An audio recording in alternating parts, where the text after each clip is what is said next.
Hi, everyone. It's Dave, the producer, back with another episode in our little break here. We've got a retap. We're pulling from Bobby's favorite episode of 2024, explaining the origin of 547. Remember, we'll be back with new episodes starting in February. See you then. Hello, everyone, and welcome to another episode of Respecting the Beer. My name is Gary Arndt, and with me, as usual, is brewer extraordinaire Bobby Fleshman. And with us again is historian and beer aficionado Joel Hermansen. How are you doing? I'm really good. I didn't get an extraordinaire, though. No, you did not. Okay. Noted.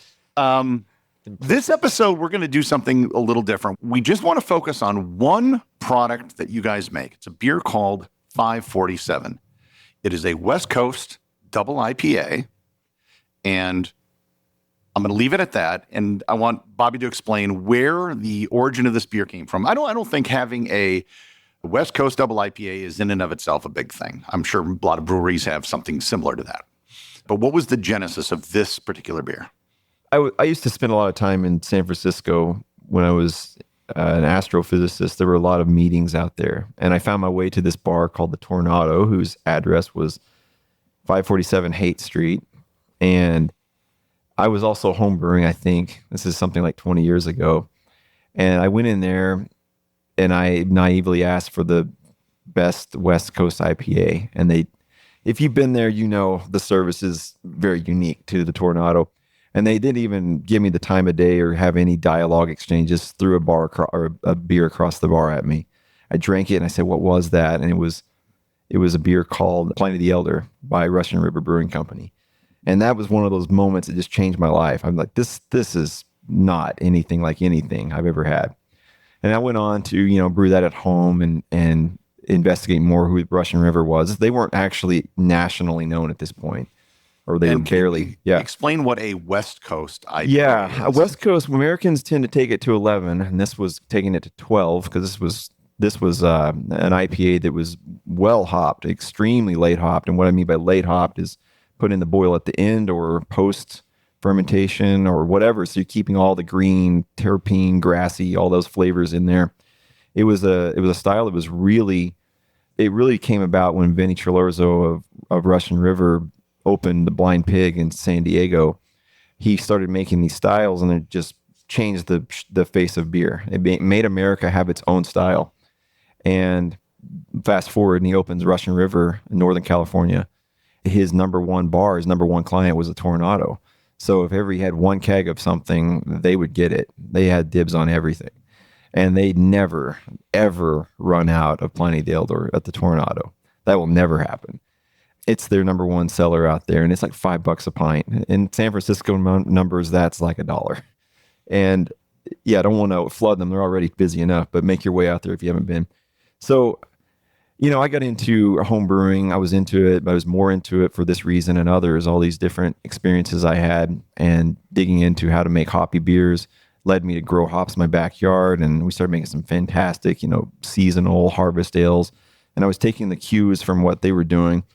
And we were making sort of clones of this beer at some point. That recipe, he gives it out because he knows not everyone can make this beer, because just because there's a recipe, there's all the stuff in between the lines that he can't know to say.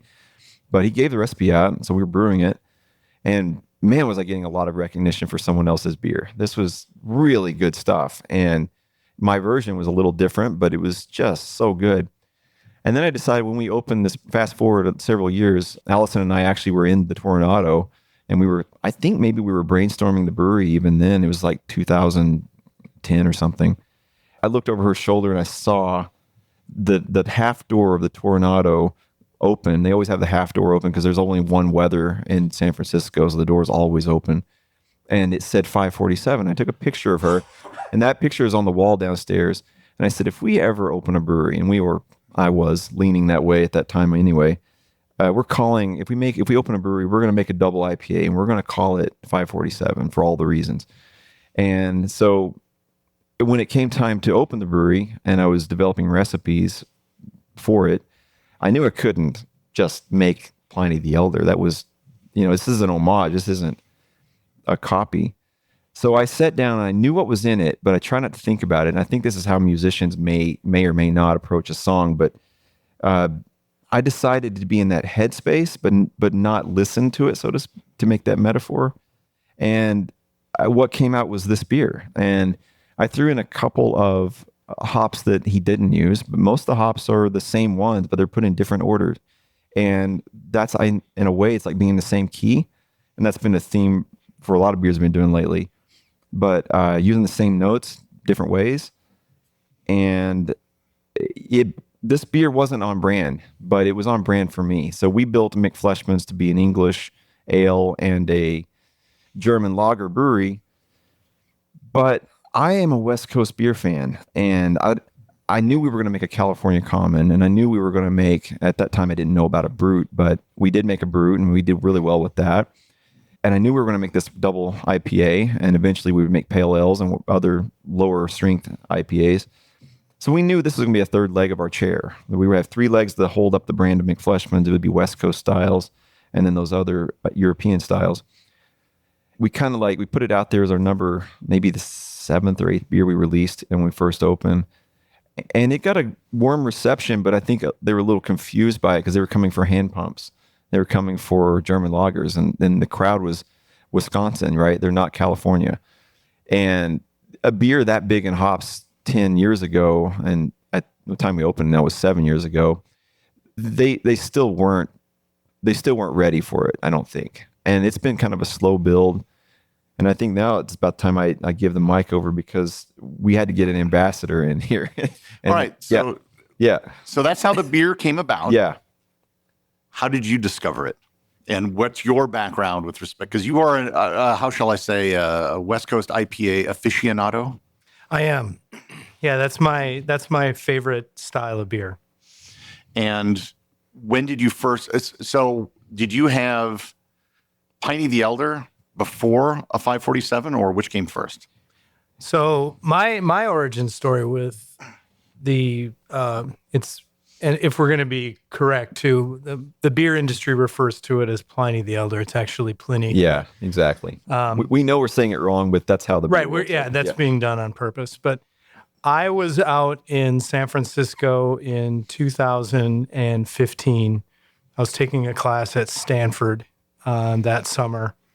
And I spent, when I was out there, three different days. I was at Russian River for significant amounts of the day.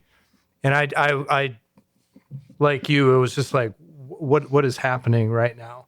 Yeah. This is unlike anything that I've ever had. And at that point, we had IPAs in the Midwest that, had some acclaim behind them.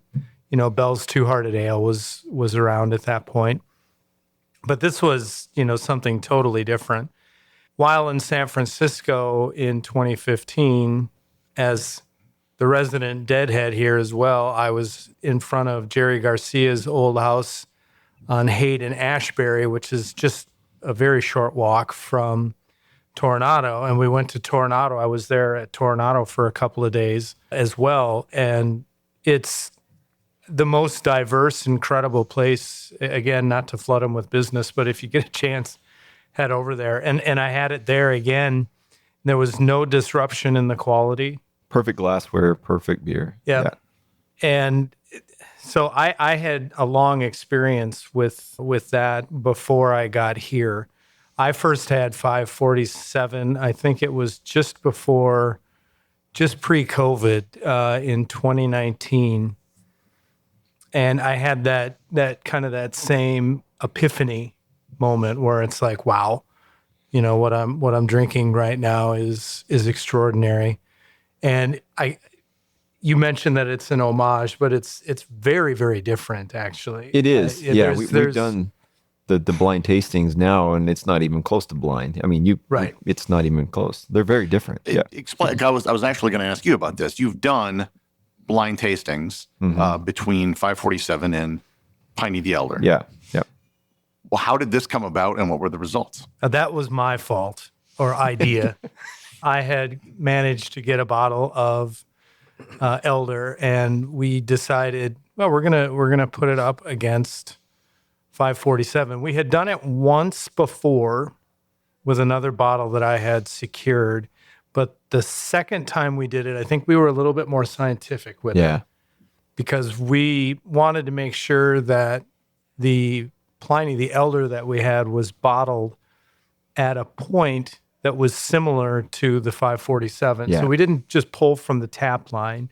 Yeah. That was going to be my question. It would be kind of unfair if you had a fresh beer versus an old. Correct. We tried to take those variables into account, and we got some of our hop heads from the brewery. We had reached out and said, hey, we're planning to do this, and we did a blind tasting, literally blindfolded people with the old COVID masks.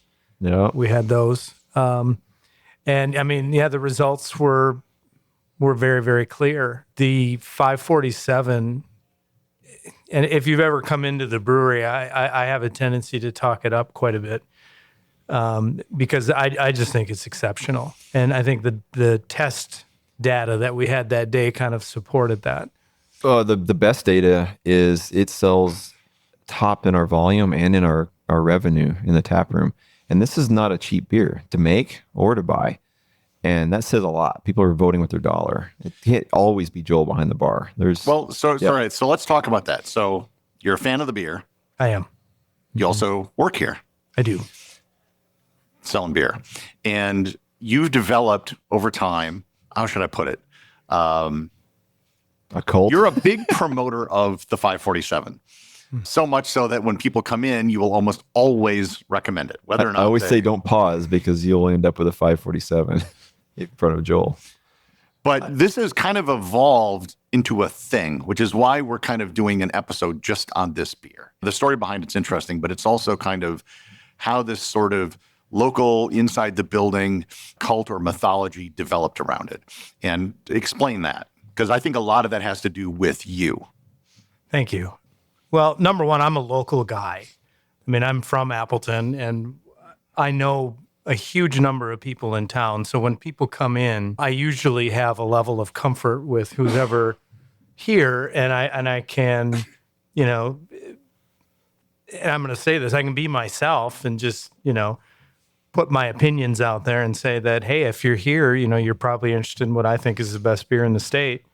So I usually, lead with, if they indicate that they don't like double IPAs, then I usually lead with it again, which sometimes, works. I've had people, and this is you've been here with me when this has happened, where there's, someone that says, well, I don't like IPAs. And then you give them a sample, and it's almost like that movie Ratatouille where the rat, eats the cheese and like all the lights go off, for people. And, they're like, oh my gosh, I have to have one of these. And I'm like, yeah, you like double IPAs now. It's amazing the spectrum of people that drink it. There's not a type for this beer, which is kind of surprising. Age or gender or anything. There's no way to know who's going to be a drinker of.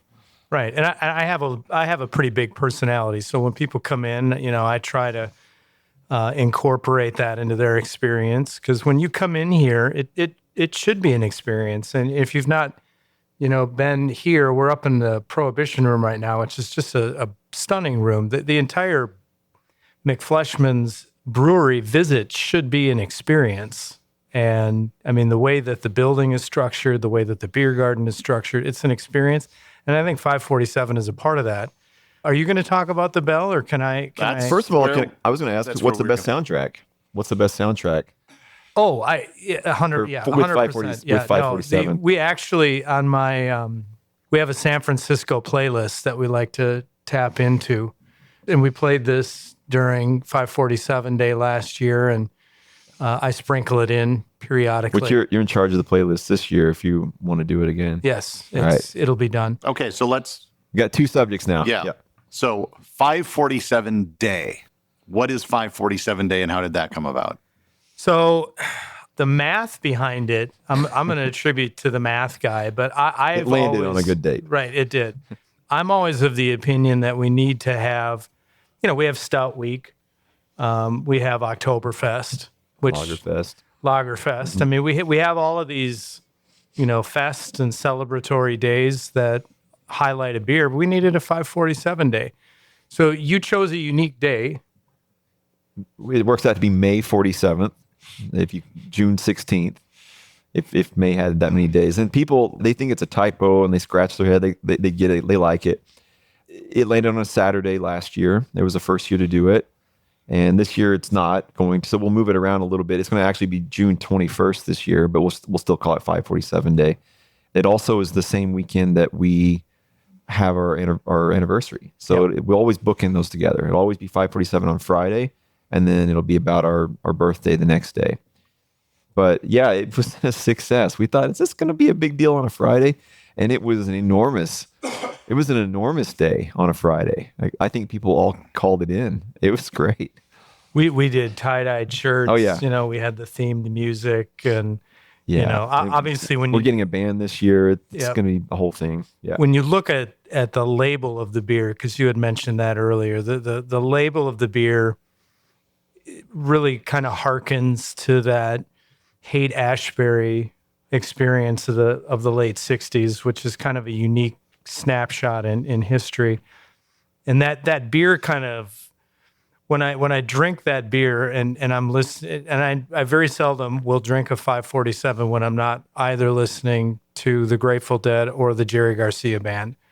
It's just kind of adds to that whole Ratatouille, lights, colors, holy cow, kind of a moment that people have with it.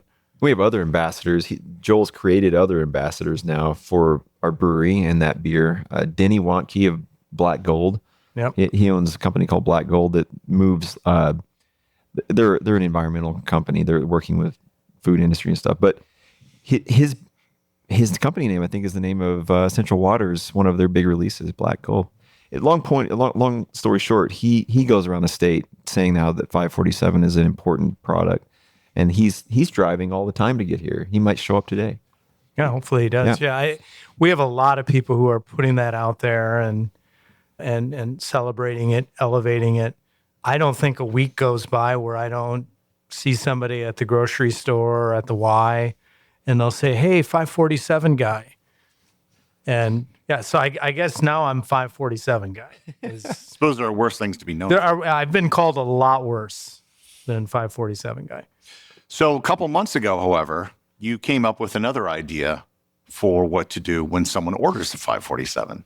Explain how that came about. Might be a year now we've been doing Yeah, that. I think a year? It's been a long time. It's been up there for quite a while. I think it was up before 547 Day, wasn't it? Yeah. Last year? Yeah, because the logo on the shirt. It'll ring your bell. It'll ring your bell. So it's over a year now, I think. Yep. We needed a bell. And when I broached the subject, the answer was pretty simple. I said, we need a bell because we need a spectacle that comes along with it. Pavlov's dog. Right. And it actually does, it acts almost like operant conditioning because somebody will be in the bar. This happens every time I work here.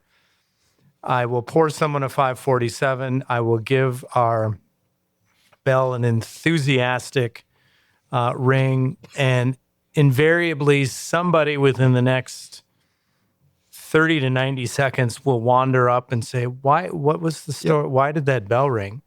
And I said, well, that's our 547 bell. And they said, why do you have a 547 bell? And I said, why not? It's just an opportunity to have a spectacle. And then the people that do know, it elicits a clapping and cheering. Yes. And then someone that wasn't thinking about another beer might now be, or whatever, the 547. Yeah. Yep. And, you can hear it resonate all throughout the brewery. You can hear it up in the Prohibition room. You can hear it outside. It would be perfect if someone ordered one right now. It would. Yeah. Yeah, it really the timing. Would. So it's, I guess in a way, I know that the last episode you guys were talking about marketing. In a sense, it's a marketing activity that's kind of unintentional. I wanted to do it because it's fun and I enjoy a spectacle. And we've had, people that were so, impressed and they're like, would I be able to ring the bell? And I'm like, absolutely. It's come like on spinning back. the wheel on Price is Right. So we've had countless people that, came back, rang the bell. They took a picture, of them. Are you kidding? There it is. There it is. Well, the reason why we're doing a full episode on this is because a lot of this happened organically. Like this wasn't a business plan where it's like, okay, we're going to brew this beer and we're going to do all these things. It was just, you had an ambassador and Joel, and these things kind of happened, and it ended up becoming, your best-selling beer as a result. In a lot of ways, yeah, I tried to not put focus on it so I could put it on the other ones that were in wholesale and may have a wider footprint. So, yeah, you're right. It's organic. It actually resulted in a new job title for me as well. Which is? Yeah, I'm the 547 demand coordinator. Keeps us running our asses off in the back. He's the supply coordinator. We brewed it again yesterday. We brewed it like 2 weeks before that. So we're chasing our tail back there as the quote supply coordinator. And you've seen this in distribution too. Yeah, we're seeing that, and we had to increase prices a little bit and concerned that the sales would drop, and they went up. So we're going to roll with it. We're going to see where this goes. This is something you can't do for every beer. You can only do this, I think, for a set number of things, and probably a very small number, maybe one. As in a day for the beer? No, I mean, like, not in a day for the beer. You could do more of those, but like for having a bell. Like, I think you guys try to do a different bell, and that just... We joke about it a little, but yeah, you're right. That you can... So here's my question. Let's say some point in the future, several years from now, you open up another public house.